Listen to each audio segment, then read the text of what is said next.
Subscribe now and press the bell icon. Good morning everyone, कैसे हैं आप सभी। स्वागत है आप सभी का आज के स्पेशल सेशन में। आज हम बात करेंगे रीडिंग कॉम्प्रिहेंशन और पैराजंबल्स से रिलेटेड सेक्शंस पे। जैसा कि हम सभी जानते हैं कि एसबीआई क्लर्क प्री का अभी रिजल्ट आउट हो चुका है और एसबीआई के लिए कितने ज्यादा इंपॉर्टेंट बनने वाले हैं ये sections, we know it well.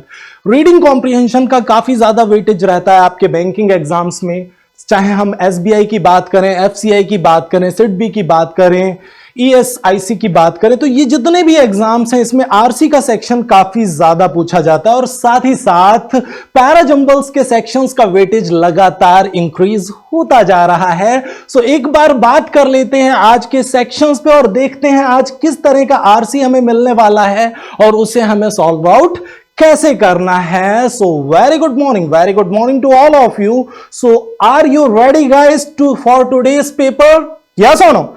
Today we are going to discuss memory based questions based on reading comprehension and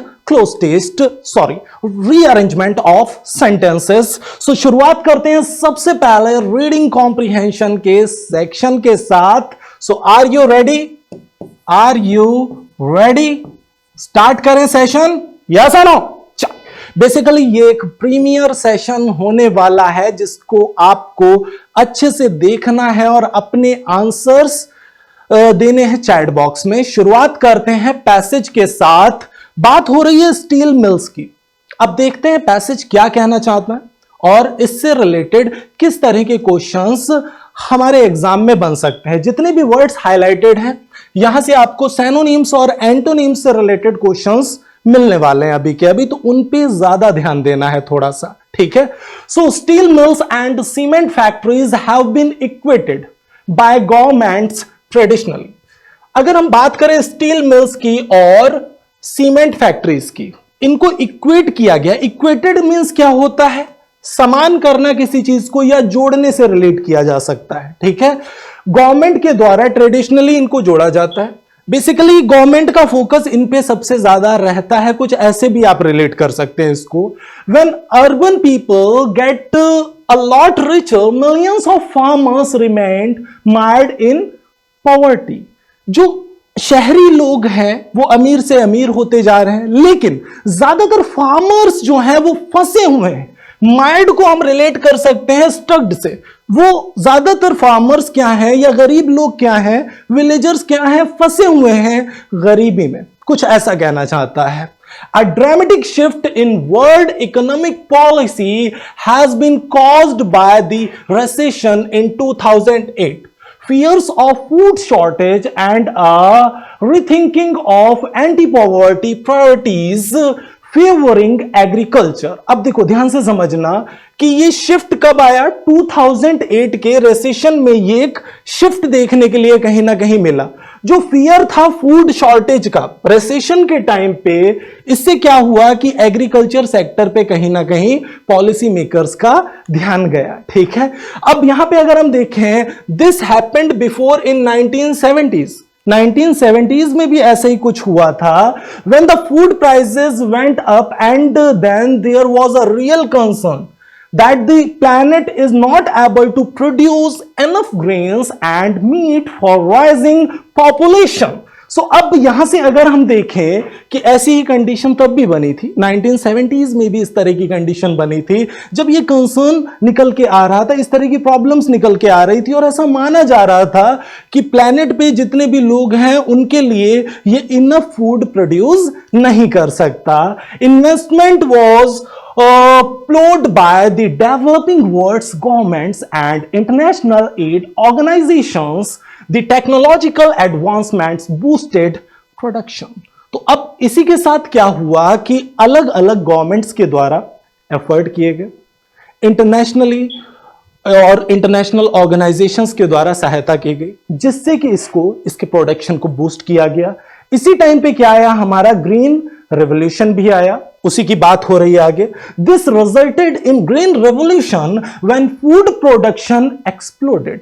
अब इसी के साथ जब सारी गवर्नमेंट्स ने, सारी ऑर्गेनाइजेशंस ने उसी पे वर्क करना शुरू कर दिया एग्रीकल्चरल प्रोडक्शन को बढ़ाने पे, तो ये रिजल्ट किस में बदला? ग्रीन रेवोल्यूशन में बदला, जिसे हम हरित क्रांति के नाम से जानते हैं हिंदी में। ठीक है, सो इससे क्या हुआ? फूड प्रोडक्शन बहुत ज्यादा बढ़ गया। एक्सप्लोड का मतलब वैसे फटना होता है, यहां पे बहुत ज्यादा बूस्ट होने से आप एक्सप्लोड को रिलेट कर सकते हैं। Are you getting that? Yes or no? Bore तो नहीं हो रहा पैसेज में? कहानी समझ आ रही है क्या चल रही है? चल आगे बढ़ते हैं। Later the green revolution was victimized by its own success.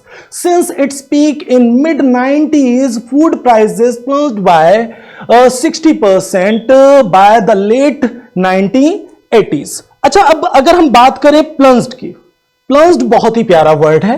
Plunged का मतलब हो गया किसी चीज का गिरना, कुछ ऐसे आप रिलेट कर सकते हैं। अब ग्रीन रेवोल्यूशन पे शुरुआत में तो फोकस गया, लेकिन उसके बाद उस पर ध्यान नहीं दिया गया। ठीक है, हां 1970 से 1980 तक के बीच में अगर हम देखें तो जो प्राइजेस हैं, फूड प्राइजेस हैं, वो 60% तक नीचे गिर गए, बिकॉज प्रोडक्शन बढ़ गया। अब ये इंडिया है, यहां पे क्या होता है, अगर किसी चीज का सॉल्यूशन मिल जाता है तो फिर उसके ऊपर बाद में ध्यान नहीं दिया जा रहा उतनी एफिशिएंसी के साथ या उतनी एफिकेसी के साथ, तो वही प्रॉब्लम हुई यहां पे। Other pressing needs of the poor population like health care and education grab the attention of policy makers. अब एग्रीकल्चर पे ध्यान नहीं दिया जा रहा था और बाकी जो नीड्स हैं लाइक हेल्थ केयर है, एजुकेशन है विलेजर्स की या रूरल एरियाज की, उस पे ध्यान गया कहीं ना कहीं पॉलिसी मेकर्स का। Agriculture lost its glitter when investments on the sector sank by 3.5% by 2004. glitter का मतलब होता है चमक। तो एग्रीकल्चर ने अपनी चमक खो दी कहीं ना कहीं, जब इसके ऊपर जो इन्वेस्टमेंट था एग्रीकल्चर सेक्टर पे वो घटा के 3.5% तक कर दिया गया। कब? 2004 में। एज द रेसिपिएंट्स, अच्छा रेसिपिएंट्स का मीनिंग फटाफट चैट बॉक्स में छाप दो, क्या होता है रेसिपिएंट्स का मीनिंग, क्या होता है फटाफट बताओ। Recipients of high growth countries like China and India started consuming more meat, more importance was given to beef up livestocks to meet their demands. अब देखो, चाइना जैसी जो कंट्रीज थी और इंडिया जैसी जो कंट्रीज थी, इसमें क्या हुआ कि जब प्रोडक्शन पे ध्यान नहीं दिया गया, रेसिपिएंट मींस होता है प्राप्तकर्ता। जैसे मैंने आपको ये मार्कर दिया तो आप क्या है इस मार्कर के रेसिपिएंट। रेसिपिएंट मींस प्राप्तकर्ता है। समझ गए ना मेरी बात मैं क्या कह रहा हूं? तो अब यहां से अगर हम देखें, अब जिन कंट्रीज में प्रोडक्शन नहीं बढ़ा वहां पे मीट ज्यादा से ज्यादा कंज्यूम किया जाने लगा, मीट का कंजम्पशन ज्यादा से ज्यादा बढ़ गया, कुछ ऐसा बोल रहा है। आगे बढ़ते हैं हम लोग। Restrictions slapped on grain exports by its major producers and panicked buying by importing countries helped drive food prices soared by 2008। अब क्या हुआ कि कुछ कंट्रीज ने तो रेस्ट्रिक्शंस लगा दिए अपने फूड प्रोडक्शन पे, और साथ ही साथ कुछ कंट्रीज ने क्या, पैनिक्ड बाइंग को हम रिलेट कर सकते हैं कैसे, जैसे कि कोविड आने वाला होता है, जैसे कि अगर मान लीजिए कि लॉकडाउन लगने वाला है, लग रहा है, तो पैनिक्ड बाइंग को हम ऐसे रिलेट कर सकते हैं जल्दी जल्दी सारा कुछ खरीद लो, बाद में पता नहीं मिले ना मिले। समझ गए ना, भावनाएं समझ आ रही है क्या कहना चाहता हूं? Yes or no? सो अब पैनिक्ड बाइंग को हम कैसे रिलेट कर सकते हैं कि जरूरत से ज्यादा खरीद लेना। अब देखो, अगर हमने किसी चीज को जरूरत से ज्यादा खरीद लिया तो मार्केट में हो जाएगी उस चीज की शॉर्टेज। इससे क्या होगा, प्राइसेस क्या हो जाएंगे, सॉल्व हो जाएंगे, बढ़ जाएंगे, इंक्रीज हो जाएंगे, कुछ ऐसा कहना चाहता है। The condition was aggravated when resources and land were reallocated by cash crops such as biofuels. अब ये सिचुएशन बद से बदतर हो गई। एग्रीवेट को हम सीरियस से रिलेट कर सकते हैं, ये सिचुएशन और भी ज्यादा सीरियस हो गई। कब? जब हमने जो क्रॉप्स हैं उनको भी चेंज कर दिया, हमने कैश क्रॉप्स पे ज्यादा फोकस किया, इससे सिचुएशन और भी ज्यादा बदतर हो गई। ठीक है, एग्रीवेटेड मतलब बद से बदतर होना या बहुत ही ज्यादा सीरियस होना किसी चीज का, कुछ ऐसे आप डिनोट कर सकते हैं एग्रीवेट को। ठीक है, सो अब मान लीजिए किसी की कोई बीमार है और उसकी तबीयत और ज्यादा खराब हो गई, तो वहां से भी आप एग्रेवेट को रिलेट कर सकते हैं। समझ गए ना मेरी बात, कैसे रिलेट कर रहे हैं एग्रेवेट को? चलो इन वर्ड्स पे ध्यान देना, क्योंकि इसके अभी आपको सिनोनिम्स और एंटोनिम्स बताने होंगे, ठीक है, क्वेश्चंस में। सो अगर हम बात करें, protests broke out fiercely across the emerging world and governments were toppled. अब अगर हम बात करें कि अलग अलग जगहों पे प्रोटेस्ट होने लगे, दंगे होने लगे, विद्रोह होने लगे, और गवर्नमेंट्स जो थी, सरकारें जो थी, वो टॉपेड हो गई। टॉपेड मतलब गिरना, सरकारें गिरना शुरू हो गई अलग अलग कंट्रीज की। Change was also witnessed by Africa that missed out the first green revolution due to poor policies and limited resources। अब चेंज विटनेस किया गया किसके द्वारा? अफ्रीका के द्वारा भी विटनेस किया गया ये चेंज, मतलब वहां की भी गवर्नमेंट गिरी कहीं ना कहीं, ठीक है, क्योंकि वहां पे फर्स्ट ग्रीन रेवोल्यूशन मिस हुआ, क्योंकि वहां की पॉलिसीज क्या थी? बहुत ही ज्यादा पुअर थी और लिमिटेड रिसोर्सेज थे। Influenced by East Asia success, African strategy was to make the farmers of their farming land to modern jobs in factories and cities। अब देखो, ज्यादातर अफ्रीका में क्या स्ट्रेटजी चलाई गई कि ज्यादातर लोगों को फार्मिंग से हटाया गया और उनको फैक्ट्रीज में काम करने के लिए लगाया गया। कहीं ना कहीं कुछ ऐसी बात हो रही है यहां पे, ठीक है। तो ये भी एक पुअर पॉलिसी ही थी। देखिए, एग्रीकल्चर सेक्टर में अगर मैन पावर कम होगा तो प्रोडक्शन ऑटोमेटिकली घट जाएगा, किसी भी सेक्टर की अगर हम बात करें तो, ठीक है। आगे अगर हम देखें, this strategy prove to be a big blunder. देखो, बिग ब्लंडर, वैसे ब्लंडर का मीनिंग ही होता है बिग मिस्टेक। ग्रामेटिकली अगर हम देखें, वैसे ये आर्टिकल में आया हुआ है, लेकिन बिग ब्लंडर कभी हम बोलते नहीं एक्चुअल में। रीजन क्या है कि ब्लंडर का मतलब है बिग मिस्टेक, समझ गए ना? तो बिग ब्लंडर कैसे बोलेंगे? जैसे ही कुछ सुपरलेटिव डिग्री में ऑलरेडी है तो उसके पहले मोस्ट लगाना, ये बिल्कुल वैसा है। मींस ये एक बहुत बड़ी मिस्टेक थी, कुछ ऐसे आप रिलेट कर सकते हैं। When the income equality between the rural and urban population soared, and when FAO estimated that the number of poor hungry people has gone an all-time high in 2009 to more than a billion। अब ये situation और भी ज्यादा बिगड़ गई, क्योंकि income की जो इनइक्वालिटी थी, मतलब जो आय की असमानता थी, वो लगातार बढ़ती चली गई, ठीक है। जैसे विलेज लेवल में जो इनकम थी वो स्लंप हो गई। स्लंप मींस क्या होता है? मैंने बताया था लास्ट टाइम, अचानक से किसी चीज का गिरना, दैट इज कॉल्ड स्लंप, ठीक है। तो इनकम अचानक से स्लंप हो गई विलेज लेवल पे या रूरल लेवल पे, और सिटी लेवल पे वो इनकम बढ़ रही थी, ठीक है। तो ये सिचुएशन और भी ज्यादा बुरी हो गई, और सबसे ज्यादा भुखमरी के शिकार जो लोग थे, पुअर हंग्री पीपल, वो सबसे हाई लेवल पे पहुंच गए 2009 में, that is more than a billion. 1 billion से भी ज्यादा लोग भुखमरी से मरना शुरू हो गए, भुखमरी के शिकार हो गए। In India with only 40% of its farming land irrigated, the entire economic boom is stalled by unpredictable monsoons. अब देखो, अगर हम बात करें इंडिया के अंदर 40% लैंड ऐसा है जिसको इरिगेट किया जाता है। इरिगेशन का मतलब होता है सिंचाई करना, ठीक है। तो सिंचाई सिर्फ 40% लैंड किया जाता है, और बाकी का सारा डिपेंड है किस पे? मानसून पे, ठीक है। मींस बारिश होगी तो क्रॉप्स होंगी, और नहीं बारिश होगी तो क्रॉप्स नहीं होगी, फसल नहीं होगी। कुछ ऐसी सिचुएशन है इंडिया के अंदर। The government will have a tough time to meet its economic development target with poor monsoons and hence the drought. Another green revolution is the need of the hour। अब यहां पे अगर हम देखें, government के पास भी बहुत सारे चैलेंजेस हैं, क्योंकि कभी मानसून की कमी होती है, कभी ड्रॉट मतलब सूखा पड़ जाता है, ठीक है। एक और ग्रीन रेवोल्यूशन की जरूरत है। बेसिकली अगर हम पैसेज के एसेंस को देखें तो वो क्या है? पैसेज में सबसे पहले आपको यह बताया गया कि गवर्नमेंट का जो फोकस है वो स्टील मिल्स पे है, सीमेंट फैक्ट्रीज पे, ठीक है। तो सबसे पहले यह बताया गया कि एग्रीकल्चर पे गवर्नमेंट का मेन फोकस नहीं है, और इस चीज को प्रूव भी किया गया आगे, क्योंकि इस सेक्टर में जो इन्वेस्टमेंट है गवर्नमेंट का वो सबसे कम है, यह आपको जस्टिफाई किया गया। उसके बाद एग्रीकल्चर प्रोडक्शन की बात हुई कि जो कम होता जा रहा है, जिससे प्राइसेस बढ़ते जा रहे हैं, और आज के डेट में एक और ग्रीन रेवोल्यूशन की जरूरत है, हरित क्रांति की जरूरत है, जिससे प्रोडक्शन को बढ़ाया जा सके।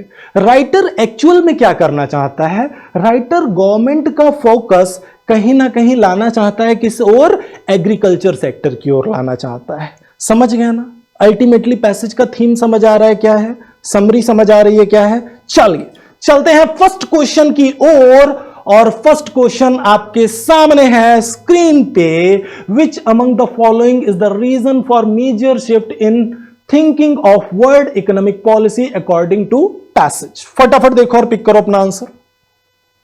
बिल्कुल आसान सा क्वेश्चन है, आसानी से रिलेट कर सकते हैं। फटाफट देखो और पिक करो अपना आंसर।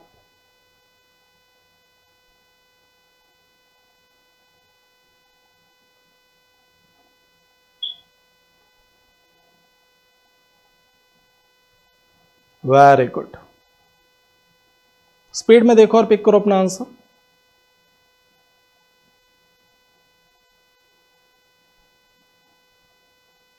अच्छा, रीजन की बात कर रहा है, reason for major shift in the thinking of world economic policy according to passage. और अगर हम पैसेज के अकॉर्डिंग देखें तो सीधे सीधे बात हो रही है किसकी? फूड शॉर्टेज एंड रेसेशन की। सो जो भी एस्पिरेंट सी पार्ट पिक कर रहे हैं, नो डाउट सभी का सिक्सर लग गया है, सभी का आंसर बिल्कुल करेक्ट जा रहा है। वेरी गुड, नेक्स्ट क्वेश्चन की ओर बढ़ जाते हैं हम लोग। अगला क्वेश्चन हमारे सामने है स्क्रीन पे। Why did the green revolution happen according to passage? फटाफट देखो और पिक करो अपना आंसर। वेरी गुड,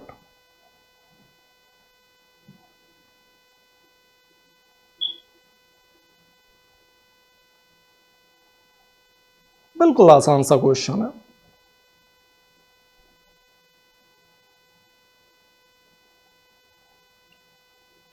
तो सबसे पहले आपसे यह पूछा जा रहा है कि ग्रीन रेवोल्यूशन हुआ क्यों, क्या कारण था उसका। अब इस स्ट्रक्चर को अगर हम देखें, rise in food prices and hence the inflation. अब ग्रीन रेवोल्यूशन करने का मेन पर्पस क्या था? दैट इज द पॉइंट, जिससे इन्वेस्टमेंट किया जा सके एग्रीकल्चर सेक्टर में एंड टेक्नोलॉजिकल एडवांसमेंट्स हो सके। उसी बेस पे तो फूड की जो शॉर्टेज है उसको कम किया जाएगा। भाई रेवोल्यूशन क्या है? That is the point. ज्यादातर एस्पिरेंट्स एग्जाम में क्या पिक करेंगे? फर्स्ट पार्ट पिक करेंगे। Think out of the box.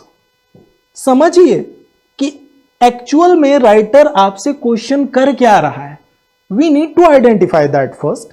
Okay, so basically writer आपसे क्या पूछ रहा है कि green revolution, why did green revolution happen according to passage? तो बेसिकली किस लिए हुआ? एग्रीकल्चर सेक्टर में जो इन्वेस्टमेंट बहुत कम था उसको बढ़ाया जा सके, टेक्नोलॉजिकल एडवांसमेंट किए जा सके, जिससे प्रोडक्शन बढ़ सके। तो एक्चुअल में आपका आंसर जाएगा फोर्थ पार्ट। जो भी फोर्थ पार्ट पिक कर रहे हैं, नो डाउट उनका आंसर बिल्कुल करेक्ट जा रहा है। Next question, what strategy of Africa failed its economy according to passage? Africa की कौन सी स्ट्रेटजी थी जो फेल हो गई पैसेज के अकॉर्डिंग, जिससे वहां का प्रोडक्शन भी डाउन हो गया और चीजें भी बहुत ज्यादा कॉस्टली हो गई? फटाफट देखो और पिक करो अपना आंसर। You have 30 seconds. फटाफट देखो और पिक करो अपना आंसर।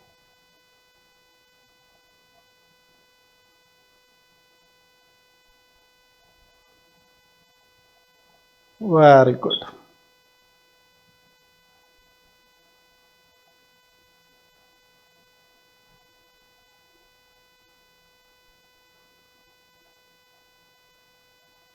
अच्छा अफ्रीका के बारे में अभी हम लोग बात कर रहे थे। अफ्रीका में हुआ क्या कि फार्मर्स को बोला जा रहा था कि आप इंडस्ट्री में वर्क करो।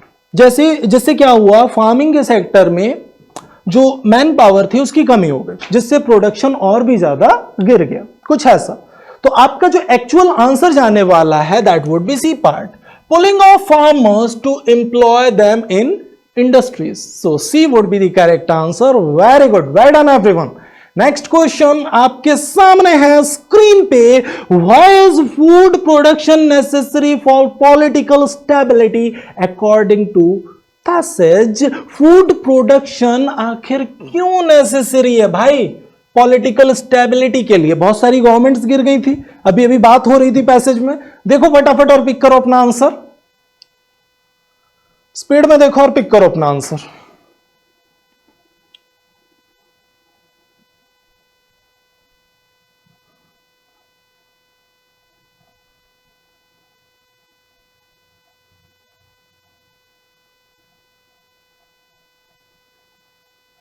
वेरी गुड, स्पीड में देखो और पिक करो अपना आंसर। बिल्कुल आसान सा क्वेश्चन है।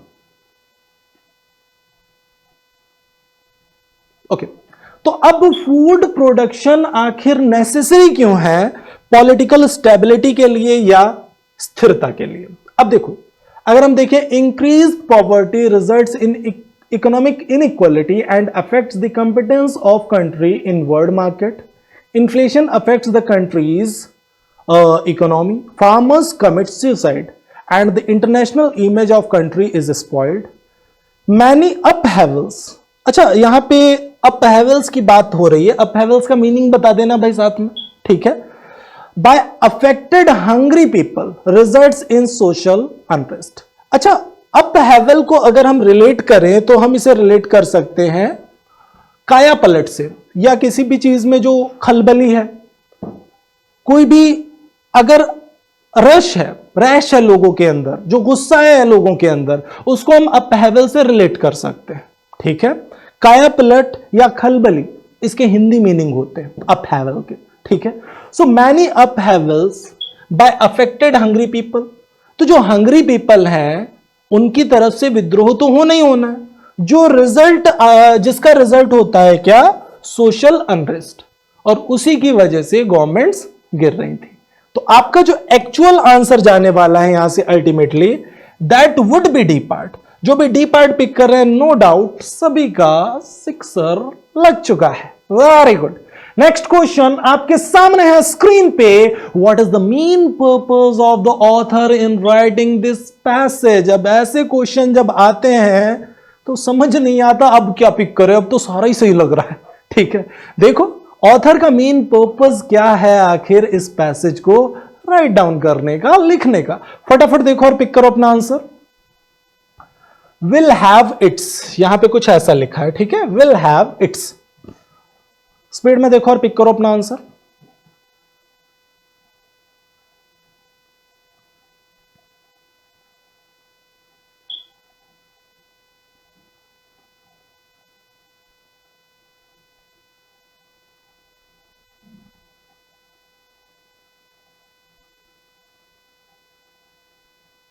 ओके, सो अब आपसे डायरेक्टली पूछा जा रहा है कि मेन पर्पस क्या है ऑथर का इस पैसेज को लिखने का। अब अगर हम ऑप्शंस की बात करें यहां पे इस पर्टिकुलर पैसेज में, to show the importance of agriculture in a country's economy, to show the importance of agriculture and the need for another green revolution, to express how poor food production can fail a country by citing Africa as an example, to prove how agriculture revolution will have its own negative impact on economy. सीधे सीधे आपका B part जा रहा है answer, to show the importance of agriculture and the need for another green revolution, जैसा कि passage के last में ही आपको बताया गया, ठीक है? सेम एज आगे बढ़ जाते हैं हम लोग। अब वो गिफ्ट से रिलेटेड कुछ प्यारे से क्वेश्चंस मिलेंगे। Choose the best word means आपसे अभी सिनोनिम पूछेगा, आगे आपसे एंटोनिम पूछे जाएंगे कुछ स्पेसिफिक वर्ड्स के। तो सबसे पहला वर्ड है एक्सप्लोड। एक्सप्लोड का you need to identify synonym. क्या हो सकता है एक्सप्लोड का synonym? Bifurcate, boom, mend or mince. फटाफट देखो और पिक करो अपना answer. Your time starts now. Explode करना, फूड प्रोडक्शन के एक्सप्लोड करने की बात हो रही थी पैसेज में, देख लो फटाफट किससे आप इसे रिलेट कर सकते हैं।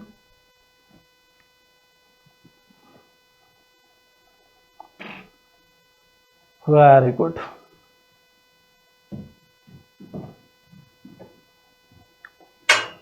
तो अब अगर हम इस पर्टिकुलर पैसेज की बात करें, यहां से फूड प्रोडक्शन क्या किया गया, एक्सप्लोड किया गया, मतलब बूम किया गया, बढ़ाया गया, कुछ ऐसा, वृद्धि की गई उसमें। बाइफर्केट मतलब दो हिस्सों में बांटना या अलग रास्ते से जाना, वेज को बाइफर्केट किया जाता है। मेंड, मेंड मीन्स होता है टू इंप्रूव, मेंड मीन्स क्या होता है, इंप्रूव, सुधारना। और अगर हम बात करें जैसे mend your ways, you need to mend your ways means you need to improve your ways, कुछ ऐसा। अगर मैं बात करूं मिन्स की, तो मिन्स मीन्स होता है छोटा छोटा सा काटना, मिन्स करना, समझ गए ना, अपना समझ आ गई, यस और नो। चलो इंटेलिजेंट तो है आप सभी, वेरी गुड। तो आपका जो एक्चुअल आंसर जाने वाला है that would be B part. जो भी बी पार्ट पिक कर रहे हैं नो डाउट सभी का सिक्सर लग रहा है। नेक्स्ट क्वेश्चन आपके सामने है SOAR, सो कैसे रिलेट करेंगे इसको, इसका आपको सैनोनिम बताना है। फटाफट देखो और पिक करो अपना answer, your time starts now. Very good.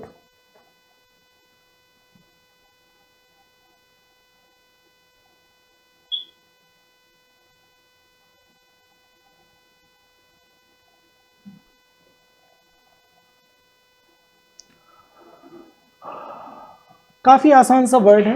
Prices चीजों के क्या हो रहे थे, सॉल्व हो रहे थे। रिलेट करिए थोड़ा सा जल्दी से। अगर हम इस पर्टिकुलर क्वेश्चन की बात करें तो शॉर मीन्स होता है तेजी से किसी चीज का बढ़ना, और इससे रिलेटेड जो वर्ड है वो शूट ही है, तेजी से आगे बढ़ने के सेंस में, ठीक है। अब आप बुलेट से मत रिलेट करना, वैसे बुलेट भी आगे तेजी से ही बढ़ती है जब किसी को शूट किया जाता है। मतलब अप्रोप्रिएट जो ऑप्शन मिल रहा है वो यही मिल रहा है, क्योंकि स्लंप की बात करें तो ये अपोजिट हो गया। स्लंप मींस मैंने क्या बताया था, अचानक से किसी चीज का नीचे की ओर गिरना।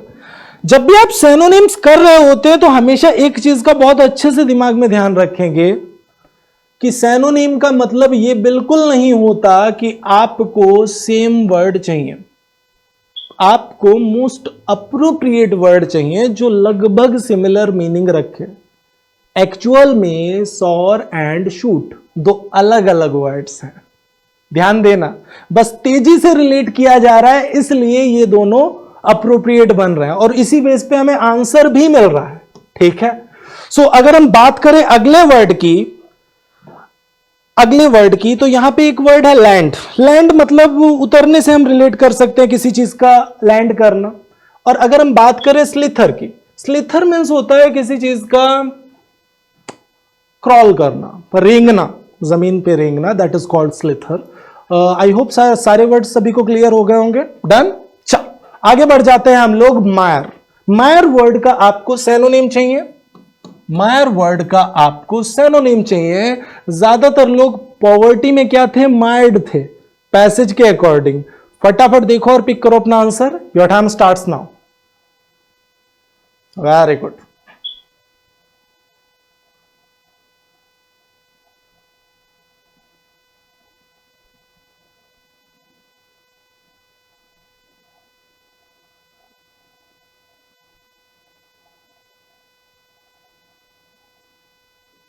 आसान सा क्वेश्चन है, सभी आसानी से रिलेट कर पा रहे हो मायर को, yes or no? Okay, so mired means क्या था, वहां पे स्टक्ड, फंसे हुए थे ज्यादातर लोग। अब अगर हम यहां पे बात करें इस पर्टिकुलर वर्ड की, तो अब आप इसको सीधे सीधे रिलेट कर सकते हैं किससे, एम्ब्रॉयल से, क्योंकि एम्ब्रॉयल मीन्स भी कहीं ना कहीं प्रॉब्लम्स में या जटिलता में फंसना होता है। इससे आप सीधे सीधे इसको रिलेट कर सकते हैं, उलझने से रिलेट कर सकते हैं। एम्ब्रॉयल का मतलब होता है उलझना, उलझना। लीजिए हिंदी मीनिंग भी लिख दिया मैंने, ठीक है। तो एम्ब्रॉयल को आप रिलेट कर सकते हैं उलझने से। अब एलिशियट की, यूक्लिड की अगर मैं बात करूं तो इसका ये ग्रीक मीटर होता है एक टाइप से, यूक्लिड, ठीक है। सो अगर मैं बात करूं अनट्विस्ट, मतलब जो ट्विस्टेड नहीं है, लेवेन, जीवांत। और अगर मैं बात करूं इवेडेड वर्ड की, मतलब इवेड मतलब होता है वैसे टाल देना किसी चीज को, पोस्टपोन कर देना, वैसे ही आप इसको रिलेट कर सकते हैं, टाला गया या कुछ भी ऐसा। सो आई होप सारे वर्ड्स क्लियर हैं। आगे बढ़ जाते हैं हम लोग। अब बात करना है बेस्ट अपोजिट वर्ड पे। Means now you need to identify the antonym of given word. Okay, so first word is in front of you, that is topple. बहुत सारी गवर्नमेंट्स जो है वो टॉपल हो रही थी अभी पैसेज में, तो क्या हो रही थी बताओ फटाफट, पिक करो अपना आंसर। होल्ड, लर्च, टम्बल और पिच। फटाफट देखो और पिक करो अपना answer.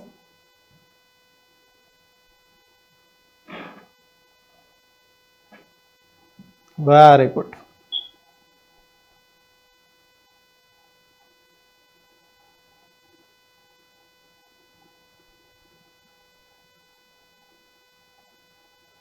Very good, time up.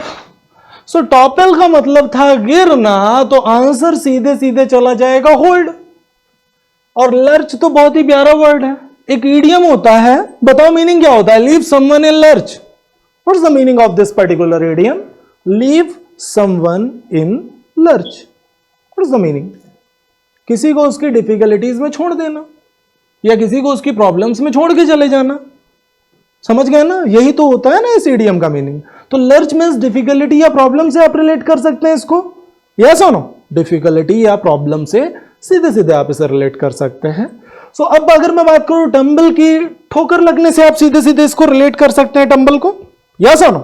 ठोकर लगने से आप सीधे सीधे रिलेट कर सकते हैं। पिच मींस फेंकने से रिलेट कर सकते हैं, किसी भी चीज को फेंकना या कहीं पे पड़ाव डालना।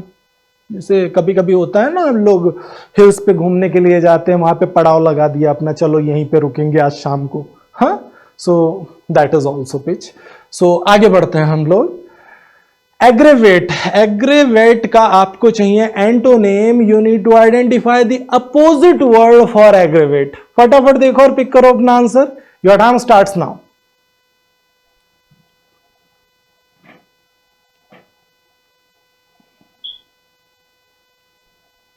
एग्रीवेट की जब हम बात कर रहे थे तो हमने बोला था कि कोई सिचुएशन बद से बदतर हो रही है या प्रॉब्लम बढ़ रही है, उसको हमने एग्रीवेट से रिलेट किया था। अब देखो इसका एंटोनिम क्या हो सकता है? Means you need to identify opposite word for aggravate. अच्छा, इस पर्टिकुलर वर्ड को अगर हम देखें तो इसका मतलब है किसी पर्टिकुलर प्रॉब्लम को और भी ज्यादा सीरियस करना या बढ़ाना। और अपीज की अगर हम बात करें तो इसका मतलब होता है शांत करना। So appease would be the correct word और correct opposite word for aggravate. समझ गए ना सभी? आसानी से रिलेट कर पा रहे हो ना? हाँ, अगर मैं प्रोवोक की बात करता तो कहीं ना कहीं ये सैनोनिम से जरूर रिलेट करता, क्योंकि प्रोवोक का मतलब होता है किसी को उकसाना, दैट इज कॉल्ड प्रोवोक। ठीक है, तो ये सैनोनिम हो सकता था कहीं ना कहीं। नैग की बात करें तो ये मतलब किसी को टीज करना, तंग करने से आप रिलेट कर सकते हैं नैग को। और अगर मैं बात कर दूं यहां पे ही ग्रेट की, सो अब यहां पे ग्रेट मीन्स क्या होता है? ये ग्रेट नहीं है, ग्रेट है। ग्रेट मीन्स है कद्दूकस करना। कद्दूकस करते हो? गाजर का हलवा खाया है? कैसे बनता है गाजर का हलवा बताओ जरा। पहले कद्दूकस किया जाता है ना गाजर को, उसके बाद उसका हलवा बनाया जाता है जो बहुत टेस्टी बनता है कि नहीं? सो ग्रेट मतलब कद्दूकस करना किसी भी चीज को। भावनाएं समझ आई? हाँ, चलो तो क्लास के बाद तुरंत खा लेना गाजर का हलवा। आगे बढ़ते हैं हम लोग, अगले सेक्शन की ओर चलते हैं और अब हम बात करने वाले हैं रीअरेंजमेंट मींस पैराजंबल्स से रिलेटेड कुछ प्यारे से सेक्शन पे। सो सबसे पहले आपके सामने एक पैराजंबल का क्वेश्चन आएगा। आपको क्या करना है कि आपको उसको प्रॉपर सीक्वेंस में अरेंज करना है। जैसे आप एक बार अरेंज कर लेते हैं, अब 5 क्वेश्चंस आपके हैं, 5 मार्क्स भी आपके हैं, क्योंकि अगर आपने करेक्टली अरेंज कर लिया सीक्वेंस को तो अब आसानी से आप 5 के 5 क्वेश्चंस का आंसर दे सकते हैं। सो आर यू रेडी गाइस? क्या सभी रेडी हैं? क्या सभी रेडी हैं? शुरू करें? Yes or no? एक बार सेशन को फटाफट लाइक और शेयर कर दो। सेशन को फटाफट लाइक और शेयर कर देना है, ज्यादा से ज्यादा एस्पिरेंट्स तक सेशन को फैला देना है, पहुंचा देना है। जो सेक्शंस हम डिस्कस कर रहे हैं वो pre as well as mains level के लिए बहुत ही ज्यादा बेनिफिशियल होने वाले हैं, याद रखिए। सो आपके सामने आ चुका है एक पैसेज। अब देखिए आप इसको कैसे अरेंज कर सकते हैं, फटाफट देखिए और पिक करिए। यू हैव 1 मिनट, अरेंज करिए प्रॉपर सीक्वेंस में। Your time starts now. फटाफट देखिए और पिक करिए, प्रॉपर सीक्वेंस में आपको अरेंज करना है सर।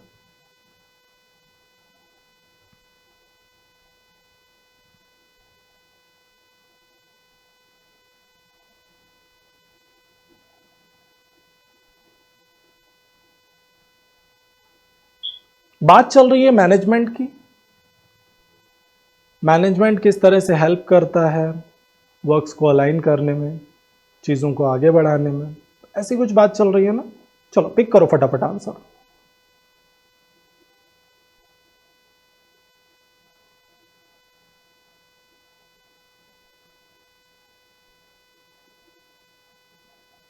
ओके, स्पीड में पिक करो आंसर। अच्छा, एक बार देख लेते हैं इसका प्रॉपर सीक्वेंस क्या हो सकता है। सबसे पहले इंट्रोडक्टरी क्लॉज पे हम लोग जाते हैं। ऐसा क्लॉज जो स्ट्रक्चर को इंट्रोड्यूस कर रहा हूं, और इंट्रोड्यूस करने का अगर मैं पार्ट देखूं, there are many important aspects of management including planning, budgeting, problem solving etcetera. So now tell me one thing, पहले तो मैं मैनेजमेंट को बताऊंगा ना, उसके बाद मैं उसके एस्पेक्ट्स की बात करूंगा। द सेट ऑफ प्रोसेस मतलब पहले किसी पर्टिकुलर प्रोसेस को हमें रिलेट करना पड़ेगा। There are many purposes of for which this distinction is very crucial. अब क्रूशियल वर्ड बहुत ही प्यारा है, इसका मतलब होता है इंपॉर्टेंट से आप इसको रिलेट कर सकते हैं। इट मीन्स प्रोनाउन मीन्स पहले नाउन आया हुआ है। अब एक ही ऐसा पार्ट है जो इंट्रोड्यूस कर रहा है क्लॉज को, that is E part. Management is a set of process that helps to run a complicated system of people and technology smoothly. तो मैनेजमेंट क्या है? एक प्रोसेस है, सेट ऑफ प्रोसेस है दैट हेल्प्स, जो हेल्प करता है एक कॉम्प्लिकेटेड सिस्टम को, जो पीपल का जो पूरा सिस्टम है उसको रन कराने के लिए, टेक्नोलॉजी को स्मूथली आगे बढ़ाने के लिए। ठीक है, तो बात हो गई सबसे पहले मैनेजमेंट की। सबसे पहले हम ई पार्ट पे चले गए और उसके बाद सीधे चले गए ए पे। There are many important aspects of management including planning, budgeting, problem solving etcetera. So management के बहुत सारे इंपॉर्टेंट एस्पेक्ट्स हैं, जिसमें मैनेजमेंट हो गया, प्लानिंग हो गया, बजटिंग हो गया, प्रॉब्लम सॉल्विंग हो गया एंड ऑल। पहले मैंने मैनेजमेंट की बात की, उसके बाद मैंने उसी को आगे रिलेट कर दिया ए से। तो ये हो गया हमारा सेकेंड सेंटेंस। सीधे सीधे रिलेट कर रहे हैं हम इसको बी से। The set of processes that creates organization in the first place और adopts them to circumstances that significantly change is leadership। तो आप सीधे सीधे इसको थर्ड स्ट्रक्चर से आप रिलेट कर सकते हैं इसको, this would B third structure. After that हम चले गए डी पे। It also defines, it means what? Management. It means management also defines that the future should look like, align and inspire people with the vision of the management. तो fourth structure हमारा ये हो गया, और उसके बाद बचा क्या? एक ही तो बचा है ना हमारा, एक ही स्ट्रक्चर बचा है, फिफ्थ वाला ये हो गया। ठीक है, तो पूरा स्ट्रक्चर अगर हम देखें, ई ए बी डी सी, कुछ ऐसे जा रहा है हमारा स्ट्रक्चर। ई फर्स्ट होगा, ए सेकेंड होगा, बी थर्ड होगा, डी फोर्थ होगा और सी फिफ्थ होगा। ठीक है, कुछ ऐसे स्ट्रक्चर जा रहा है। अगर आपने भी ये अरेंज किया है तो नो डाउट आपका आंसर बिल्कुल करेक्ट है। बाकी आप इसके नीचे अपने अरेंजमेंट को भी मैच करा के देख सकते हैं आपने कितना करेक्ट किया है स्ट्रक्चर। ठीक है, अब क्वेश्चंस कैसे बनते हैं? Which of the following should be the four sentence after rearrangement. अब इसमें क्या रह गया बताओ जरा। एक बार अरेंजमेंट कर लिया फिर तो ये आसान हो गया ना पूरी तरह से, एक बार अरेंजमेंट करने के बाद। सो आंसर क्या जाएगा? फोर सेंटेंस क्या था? डी वाला था। ठीक है, तो ऑप्शन ई जाएगा। Which of the following should be the following sentences should be the third after rearrangement. अब देखो थर्ड स्टेटमेंट आपसे पूछ रहा है और थर्ड स्टेटमेंट हमारा क्या था? ऑप्शन सी मतलब बी। ठीक है, आगे बढ़ते हैं। Which of the following should be last sentence. Fifth sentence कौन सा था हमारा? फिफ्थ कौन सा था हमारा? सी वाला पार्ट हमारा फिफ्थ था। Which of the following should be the second sentence after rearrange. Second sentence कौन सा था हमारा? सेकेंड को अगर हम रिलेट करें तो डी वाला मतलब ए वाला पार्ट था हमारा। ई के बाद हम सीधे ए पे गए थे। और फर्स्ट सेंटेंस कौन सा था? फर्स्ट हमने किससे शुरुआत की थी? ई से शुरुआत की थी। तो चीजें बहुत ही ज्यादा आसान है और करेक्ट सीक्वेंस क्या है? E A B D C. This would be the correct sequence. So homework की बात कर लेते। बहुत ही आसान सा एरर डिटेक्शन का एक क्वेश्चन है आपके सामने। इसका फिफ्थ पार्ट जो है वो नो एरर का है। फिफ्थ पार्ट जो है वो नो एरर का है। ठीक है, वैसे नो एरर आंसर नहीं है इसीलिए मैंने यहां पे रखा भी नहीं था। ठीक है, फिफ्थ पार्ट नो एरर का है। आपको बताना है कि इसमें क्या प्रॉब्लम है। एक बार स्क्रीनशॉट ले लो, सभी को कमेंट बॉक्स में आंसर करना है। सो इसी के साथ आज का सेशन यहीं पे होता है कंप्लीट। आई होप सभी को सेशन में मजा आया होगा। सो दिल कहे तो एक लाइक कर देना, कमेंट करिए, अपना एक्सपीरियंस जरूर शेयर करिए, कैसा लगा आप सभी को सेशन जरूर बताइएगा। साथ ही साथ होमवर्क के आंसर आप सभी को करने हैं। शेयर करना बिल्कुल मत भूलिए। चैनल पर नए हैं तो सब्सक्राइब कर देंगे और बेल आइकन प्रेस कर देंगे। मैं मिलता हूं आपसे नेक्स्ट सेशन में कल सुबह ठीक 10:30 पे। और कल 10:30 पे होगा आपका लाइव सेशन कुछ धमाकेदार से एग्जाम ओरिएंटेड क्वेश्चंस के साथ। So till then take care, thank you.